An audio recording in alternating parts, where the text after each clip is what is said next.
Walking through an ancient pine forest that leads straight onto the beach. Absolutely stunning. Look at this. How old are these trees? And even though it looks gloomy out, it's actually still really warm. There's been a bit of rain last night, but it's still really nice and warm. We had a nice sleep last night, even though it was quite noisy with the sheep, but we liked that anyway. So we parked up by the Britannia Inn pub. And there is a bonus, we've got lamb for dinner. What? No, we haven't. We're not eating that.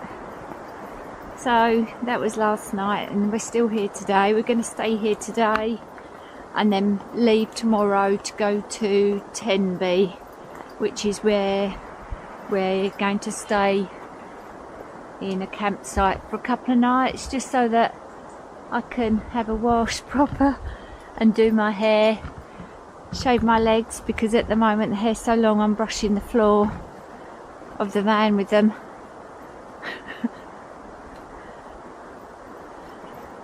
So we're just going down to the beach, which we can't remember the name of, but I will put it up on the screen when I remember. Just look at these trees though. Amazing. It's a lovely walk round here.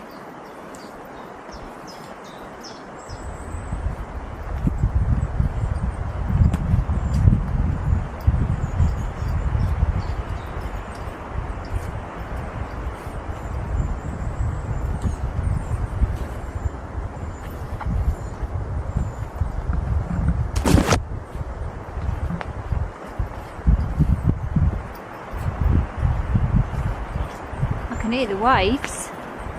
Got to be close. Yeah. It's over that sand dune.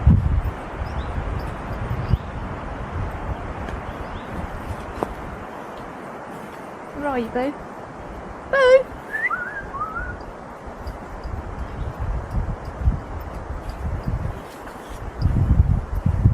I can hear a collar.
Tenby has a rich history, evolving from an Iron Age settlement to a prominent medieval port, and later, a popular Victorian seaside resort. Its strategic coastal location led to its development as a fortified town with defensive walls and a castle, crucial for trade and defense against Welsh attacks. The town's history is evident in its well-preserved medieval town walls, cobbled streets, and historic buildings.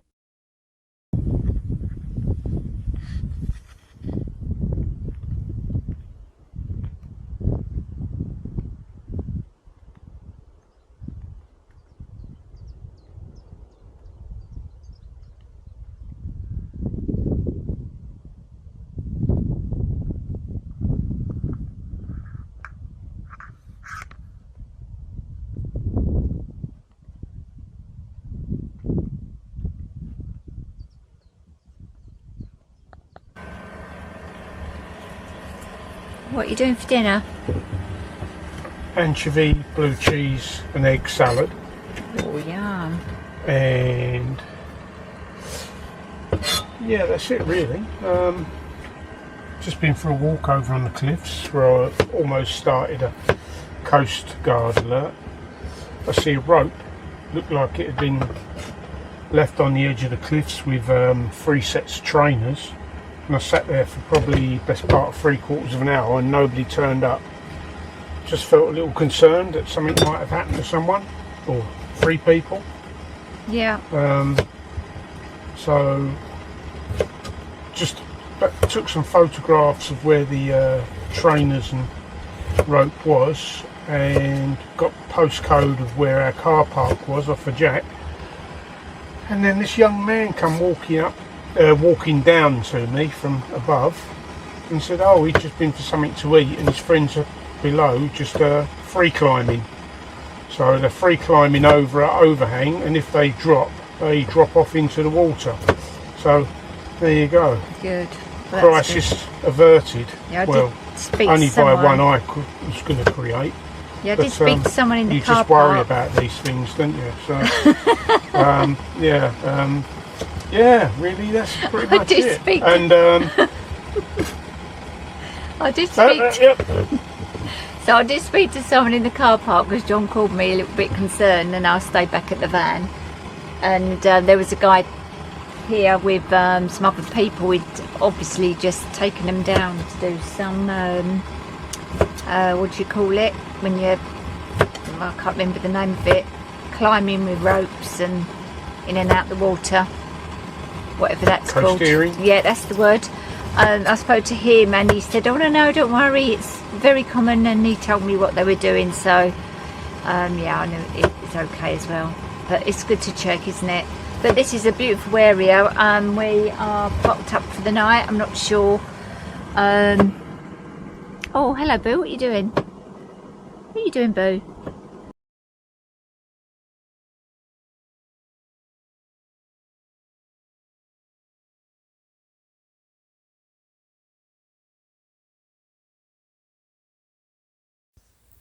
Linstep Cliffs and Cavern Walk is a great cliff-top walk for sea views and wildlife watching. The grassland is rich in wildflowers and butterflies, while the cliffs are home to choughs, fulmars and gulls. On clear days you can see Lundy Island and the Somerset coast, and you might be lucky enough to spot dolphins offshore. Mostly level with grassy slopes on the headland, can be muddy underfoot under the trees. There are 100 steps down to the beach and caverns.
Here we are at the back of the van. Jackie wants me to show you the garage.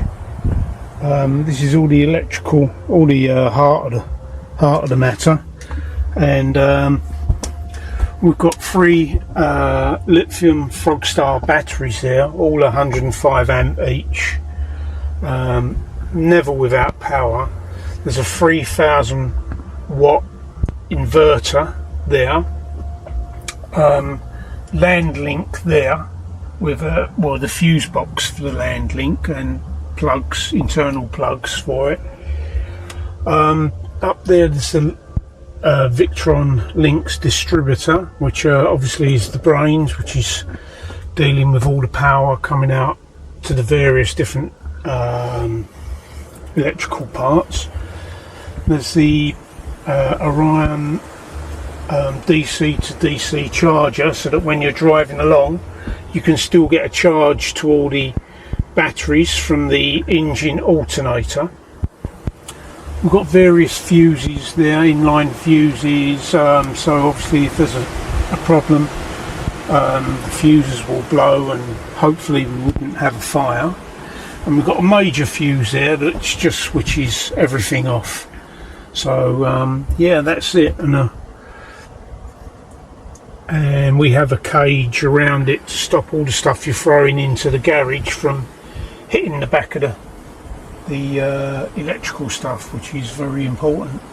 And these are just bits and pieces, nothing to get excited about.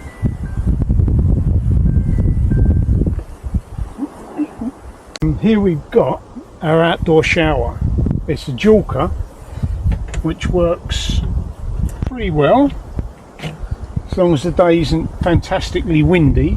I haven't connected all the pipes because this is just a demonstration, but you turn your setting up off of your gas and your flow of water, and drop the key. There goes my demonstration. And shower away. Press the button and there you go.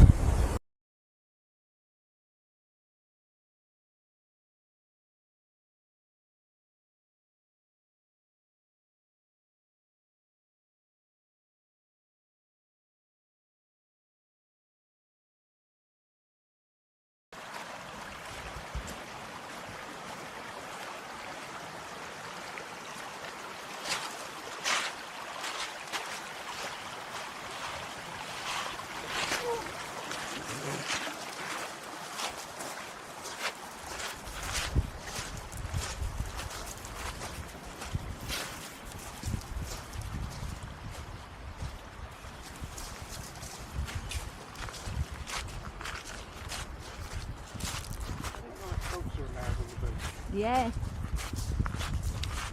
Makes a change. I think they should be on lead though. Oh no, there is a few off lead over there.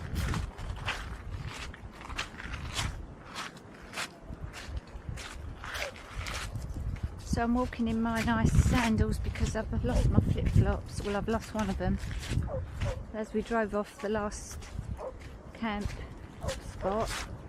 I think it must have fallen out the door because I've only got one now. So I'm walking in my nice sandals on the beach.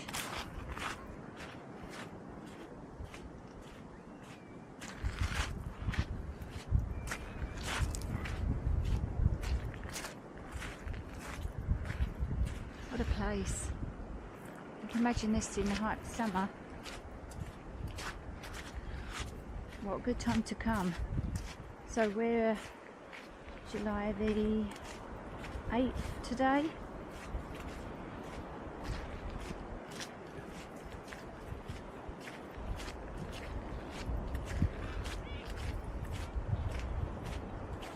So I think we're going to park up over here somewhere.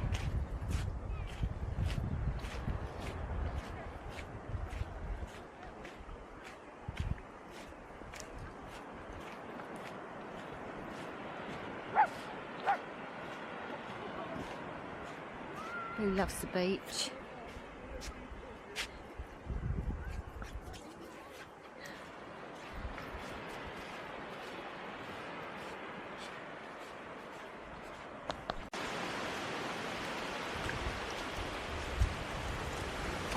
Wow, look how clear this is. Amber! Hang on!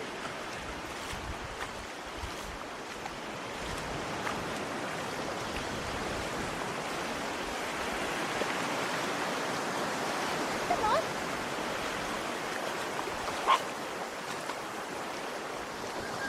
Come on, boo! Oh, that's so lovely.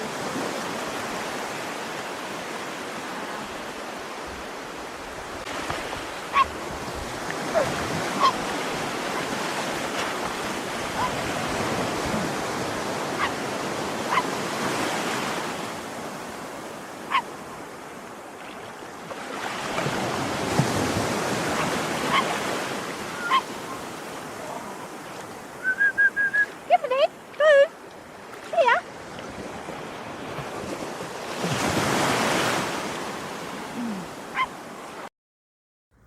Unlike some of the other castles in the area, Vanlife Castle was never attacked by the Welsh princes, explaining its good state of preservation today. The castle once formed part of a highly planned medieval landscape which would have included fish ponds and orchards, as well as at the Dovercote, which you can still visit today. The Church of St James, which is also dates from this period, is one of the best preserved churches in the national park. The castle is privately owned but is open to the public during the summer. So that's all for this week's video. Hope you enjoyed it. This was our dinner tonight, which was a curry. Absolutely lovely. Thanks for watching And if you really enjoy our videos, please subscribe. I would really appreciate that. Thank you so much.